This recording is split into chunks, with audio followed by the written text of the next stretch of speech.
Today we're going to demonstrate the standard mix for a Portland-based mortar for cordwood construction. But we also want to show you some of the tips and tricks that we picked up over the years to make you more efficient and get you putting more log ends on the wall. This is the recipe that I first learned from Rob and Jackie Roy at Earthwood Building School. Okay, so tip number one, I learned this one from Richard Flattoe. When you're working with your soaked sawdust, the way I was originally taught was that you take the shovel as you start your mix, get your shovel full, and let it hang while you prepare the rest of the mix. Then you add it in. But Richard taught me, I took this piece of a plastic barrel, drilled all these holes in it, effectively making a big colander. And what we do now is we take our soaked sawdust, and anticipating how many batches we're about to do, knowing that I need 3 shovelfuls per batch, I'll put the sawdust in there plus extras, and it doesn't matter if I don't actually use it because they'll just go back into the soaking tub. So what this does now is the excess moisture will start to drain away, but the sawdust won't dry out, and it'll still do its job. But most importantly, this allows me to better predict the amount of water that's going into my mix so that it's not too wet. I can control the amounts and make a more predictable result. Okay, the next thing when it comes to making your batches is you want to make sure that your shovelfuls of all your ingredients are about the same size. And what you're going to have to do is just figure out what that is for you. I get my shovelful of sand. For me, that's about my standard shovelful, and I add that. And then each of my ingredients, as I'm going through to make my batch, they're all about the same size. So that's my 3 sand. Now I'm going to add 1 Portland, roughly the same size. You want to be as careful as possible. 1 lime, roughly the same size. Being careful. Now 1 of my wet sawdust, roughly the same size. Laying it in. Okay, now we're going to add another layer. By doing it in this rotation, we're already starting the mixing process. 1, 2, 3 shovels.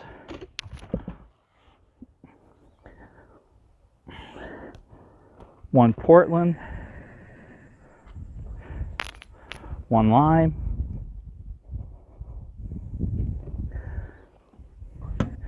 And notice the lime, I try to lay it in. I don't want to just dump it in because it makes a huge dust cloud. It's not good to breathe. Now I'm back to sawdust. Again, about the same size. Now on this time through, I'll do my 3 sand.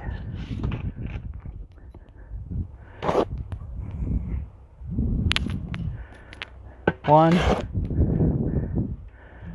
2, 3. Now this time, no Portland. 1 lime. Lay it on. 1 sawdust. Lay it on. And that's the basic recipe for the standard mix for cordwood.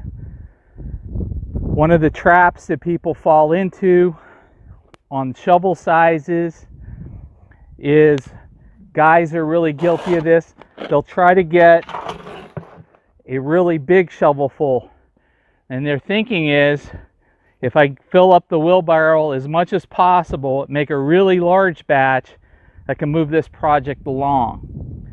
The problem with that is your Portland and your lime, it's hard to get those really big shovelfuls, so you never get it exactly even. The next problem with that is you overfill the wheelbarrow and you have no room to work the mortar. And what ends up happening is it takes longer to mix. So the net effect is you lose time. You don't gain it. Now, when we start to do our mix, okay, the object of this game is how fast can we get these ingredients mixed together. It's not how fast can I get it from one side of the wheelbarrow to the other. Okay, this is not a mindless task. So you're going to want to start off by taking nice, short, choppy bites out of the pile, pull it forward, and start working the ingredients in. I like to liken this to baking when you're trying to cut butter into flour to make a pie crust. Okay, so you're just taking little bits and you're bringing it up, and see how this is rolling back down? That's where a lot of your mixing action is taking place, right? Let gravity work for you. Just pull it, let it go. And then the other, as we get deeper into this, what I'm going to do is I'm going to try to get this to be a homogeneous mix. I want to get it to an even color. So if you see a lot of the white from the lime, pull it to where there isn't none. Or you see the sawdust, pull it to where there isn't none. Okay, so now I have this to here. Jordan will pull it to the other side. Little bites, little bites.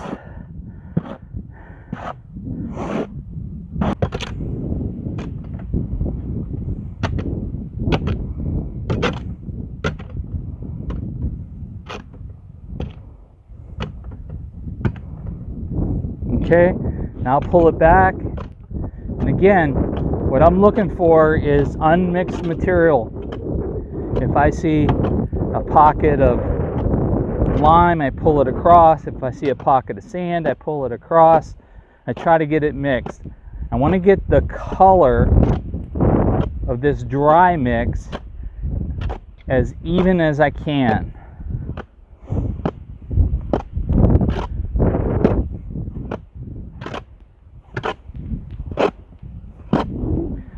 And see how I'm hitting the bottom of the wheelbarrow? You hear that scraping?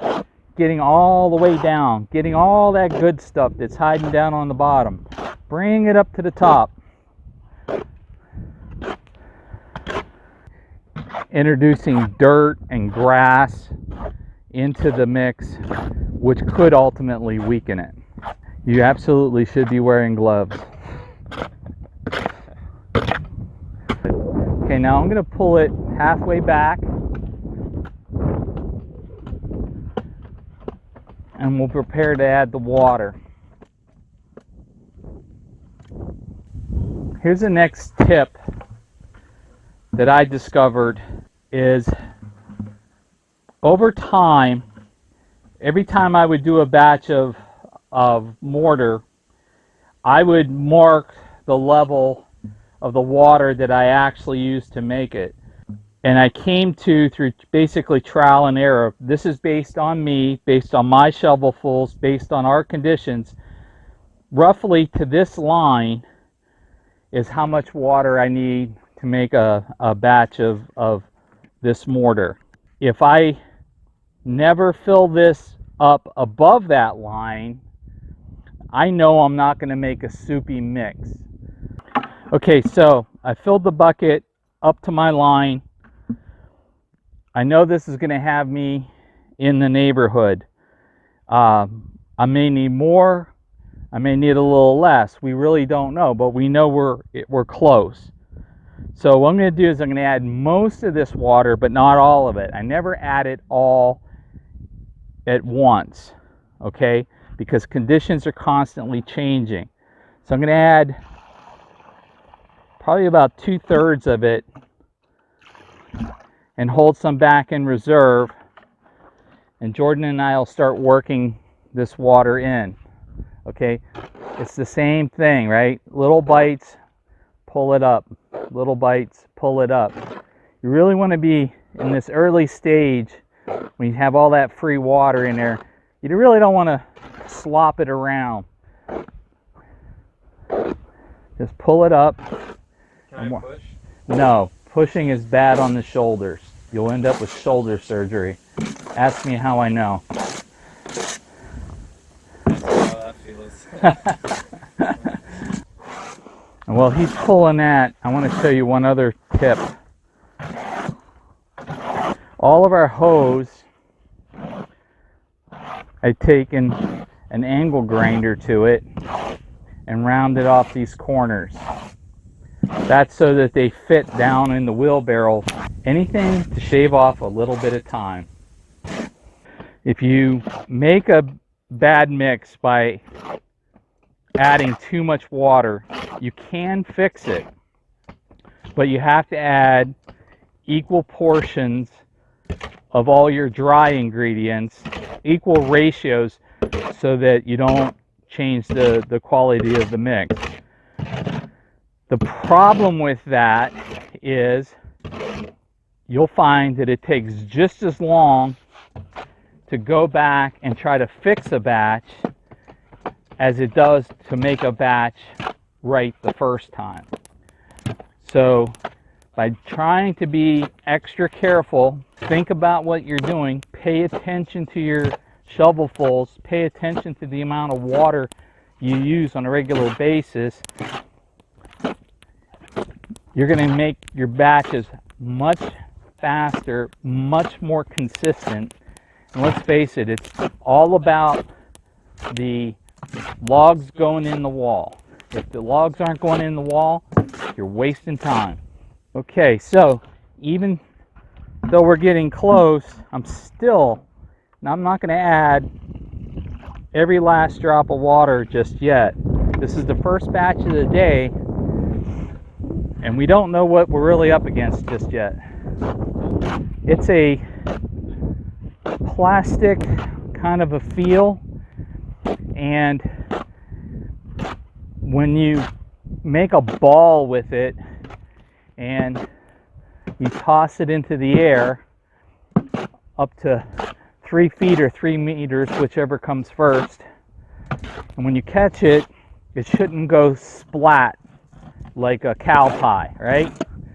You want it to hold together, and you don't want it to explode where it's dry and crumbly. There's a range with your mortar that goes from wet but workable to dry but workable. And then there's that sweet spot right in the middle, and that's what we're trying to hit. If it's too wet and keeps wanting to slump on the wall, it's going to slow you down. If it's dry and crumbly, it's going to crumble and you're going to drop it and you're going to waste material and you're going to lose time.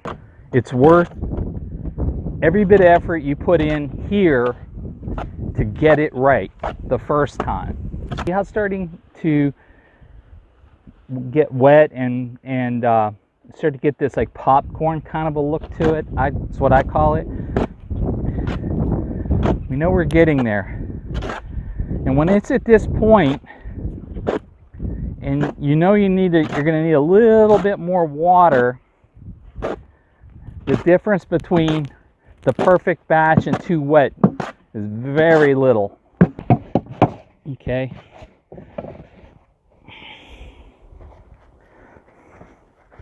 So what we're going to find here, so I just compact this into a ball. I'm going to give it a toss, and it held together. Okay, this is still a bit on the dry side, is what my experience is telling me, and also what Nancy likes. So there's several things we can do. We can add, there's a tiny bit of water left in the bucket. We could add that. Drying conditions today are excellent, so more water isn't going to be a horrible thing. But we could also just knead it, where you get down in there with your gloved hands and work it. And the more you work it, the more plastic it'll become. But we're close. So this is going to be crumbly yet. So I'm thinking we should add more water and see what that gives us. Again, first batch of the day, we want to be particularly picky, because if we need to adjust our mark, more water, less water, we want to find that out as quickly as possible. See how as it's rolling down, it's snowballing, it's collecting. That's a really good indicator to me that we're getting there. Okay, I'm gonna give it a little bit of a kneading. See how it's got this smear to it? That's a really good sign. And I'll make my ball.